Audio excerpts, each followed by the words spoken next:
Olá, um abraço do Bispo Marzan. Na oportunidade, queremos meditar brevemente sobre o livro do Apocalipse, o último livro das Escrituras Sagradas. O livro do Apocalipse tem início assim: revelação de Jesus Cristo, o qual Deus lhe deu para mostrar as coisas que em breve devem acontecer, e que através do seu anjo notificou o seu servo João. João, às 7 igrejas que se encontram na Ásia. Este período de tempo já abrange mais ou menos 2000 anos. E é importante você entender que este período, ou esta era, o capítulo 1 do Apocalipse, já acontece há 2000 anos. A morte sacrificial do Senhor Jesus Cristo e a sua ressurreição introduziu no mundo a dispensação da graça. O capítulo 1 e 2 do livro do Apocalipse se refere a estes 2000 anos, 20 séculos da Igreja de Cristo na Terra. Deus, que certamente conhecia antecipadamente todo o decorrer da era da Igreja na Terra, o eterno Deus, que sabe o fim desde o princípio, deixou palavras de consolo, de exortação, de edificação para os crentes em Cristo Jesus, que teriam que experimentar e viver grandes conflitos contra Satanás durante todo o período da dispensação da graça. Embora certamente os cristãos evangélicos daquela época também precisassem ouvir a palavra de Deus para encorajá-los nas provações, nas perseguições, nas oposições e nas dificuldades que a vida apresenta. É bom deixar claro que os imperadores romanos se consideravam divindades e até mesmo exigiam culto e veneração à sua pessoa e imagem. É bom ouvinte imaginar que não era fácil servir a Deus naqueles dias. Hoje, muitos acham difícil ser um crente, um servo de Deus. A guerra espiritual é mais sutil do que violenta, mas os demônios são os mesmos desde Gênesis 3.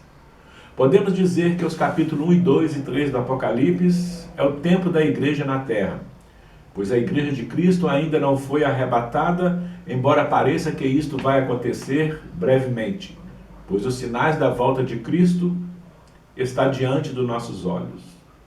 Capítulo 1 do livro do Apocalipse descreve a visão que o apóstolo João teve de Jesus glorificado. Não um mero mortal ou um líder religioso que por aqui passou como muitos outros, mas o Deus vivo, o Verbo que um dia se fez humano para deixar os homens indesculpáveis. O eterno Deus esteve aqui e venceu Satanás e todos os anjos caídos. Jesus é o caminho, a verdade e a vida. Não existe outra solução para o ser humano a não ser crer e tomar posse daquilo que Deus já fez por eles. No dia do Pentecoste, nasceu a Igreja de Cristo, Atos 2, 41, 42, Efésios 2, 20 e 21. Muitas coisas aconteceram com a Igreja de Cristo desde o primeiro século da era cristã. Hoje, no início do século 21, nos encontramos. Satanás lutou de todas as formas para tentar destruir a noiva de Cristo, mas ele tem se esforçado em vão, pois a Igreja de Cristo continuará firme e atuante na face da terra. Quando falamos Igreja de Cristo, estamos nos referindo àquelas pessoas que já aceitaram Jesus Cristo como Senhor e Salvador das suas almas. Foram batizadas nas águas, em nome do Pai, do Filho e do Espírito Santo, tomam a ceia do Senhor regularmente e estão esperando o arrebatamento da igreja e a volta de Cristo. Muito bem, este livro foi escrito no final do primeiro século da era cristã, que teve início há 2000 anos atrás. A Igreja de Cristo é o total do povo evangélico distribuído em diversas denominações. Quero dizer para você que, infelizmente, em nossos dias, temos visto muitas pessoas que fazem confusão por não entender o livro do Apocalipse. O livro do Apocalipse, no capítulo 1, 2 e 3, se refere à época da igreja, a estes 2000 anos, 20 séculos. No capítulo, ou melhor dizendo, a igreja de Cristo hoje, no primeiro século, no início do primeiro século, ela encontra-se no final do capítulo 3 de Apocalipse. No capítulo 4 do Apocalipse, a igreja de Cristo está arrebatada.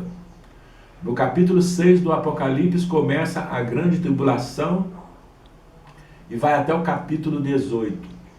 No capítulo 19, encontramos o Armagedon. No início do capítulo 20 de Apocalipse, encontramos o milênio. E o Apocalipse 21 e 22 refere-se à eternidade futura. Portanto, é necessário que entendamos que o livro de Apocalipse ele está dividido de forma didática. Por exemplo, você vê Mateus capítulo 24 e Mateus capítulo 25, que também fazem parte do Apocalipse. Fazem parte, mais ou menos, do período da grande tribulação, capítulo 6 de Apocalipse ao capítulo 18. É importante que o livro do Apocalipse seja entendido, seja compreendido tal qual ele é, para que não haja equívocos. Eu quero dizer para você que nos assiste, que o arrebatamento da igreja não depende de Mateus 24:14. Veja Colossenses 1:23, onde diz: do evangelho que ouvistes, o qual foi pregado a toda criatura debaixo do céu. Muito bem, o período da graça está terminando. Aprendei, pois, a parábola da figueira: quando os seus ramos se tornam tenros e brotam folhas, sabei que está próximo o verão. Igualmente, quando virdes todas essas coisas, sabei que ele, Jesus, está próximo às portas. É verdade, vos digo que não passará esta geração sem que todas essas coisas aconteçam. Para quem não sabe, uma geração no Novo Testamento há 40 anos. Este texto lido da figueira que brota é o ressurgimento de Israel após 2000 anos de exílio. Em 14 de maio de 1948, a figueira brotou. Israel voltou a ser uma nação politicamente falando. Mas outra profecia bíblica precisava ocorrer. A cidade de Jerusalém precisava voltar às mãos do povo judeu. E isto veio acontecer na Guerra dos 6 Dias, em 1967, depois de Cristo. Seria importante dizer que o período de Adão a Cristo durou 4000 anos. E o período de Jesus até hoje, 2000 anos. Então, 6000 anos.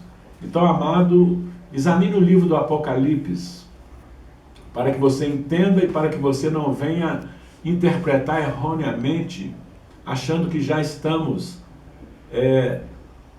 no meio do Apocalipse. Estamos sim no final do capítulo 3. E como eu já disse, a sequência, o rapto da igreja, só então, no capítulo 4 do Apocalipse, verá o arrebatamento da igreja e a partir do capítulo 6 começa a grande tribulação.